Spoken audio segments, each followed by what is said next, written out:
नमस्कार बंधुरा चंद्र रान्नाघरे स्वागत। आज के हमें आपनादेर एकटा नतून रेसिपि देखाচ্ছি। आमी এই রান্নাটা কোনোদিনও করিনি। হ্যাঁ, এই যে ঢাকনাটা দেখছেন গরম। হ্যাঁ, এর মধ্যে নুন দিয়ে এটা ভাপে বসিয়েছিলাম। হ্যাঁ, এটা দেখুন কি করেছি। উড়িষ্যার বিখ্যাত ছানাপোড়া মিষ্টি।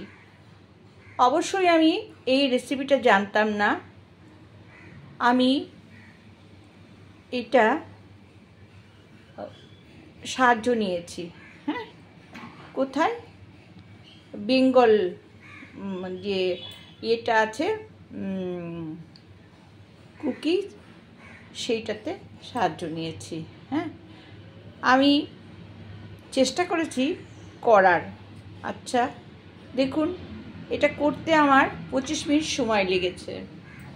এইটা ভাপে এই লবণ দিয়ে বসিয়েছিলাম ছানাটা তৈরি করে।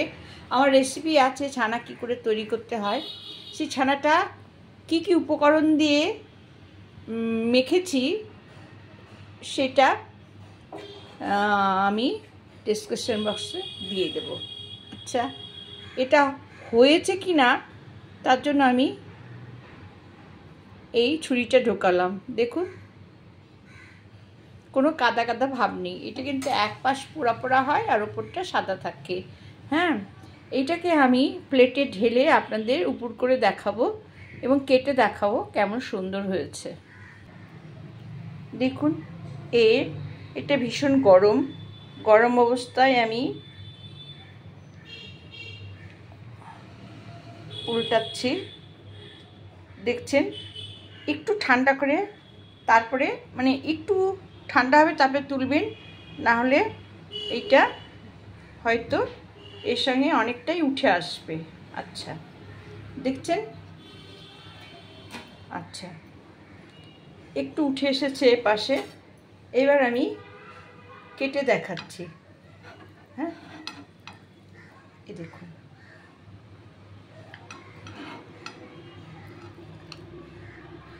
এটা কিন্তু ফ্রিজে রেখে দিতে হবে। হ্যাঁ, ডিপ ফ্রিজে না, এমনি ফ্রিজে। তারপরে আপনারা এটা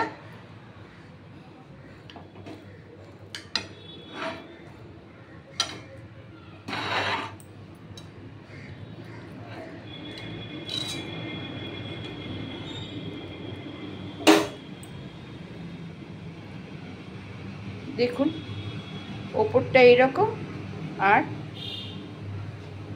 এক পাশ সাদা এক পাশ কড়া হয়েছে। দেখেছেন কেমন সুন্দর হয়েছে।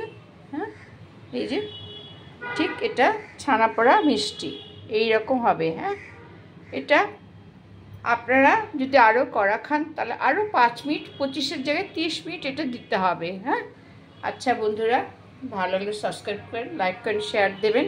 হ্যাঁ, দেখুন তো কেমন সুন্দর হয়েছে ছানাপোড়া মিষ্টি।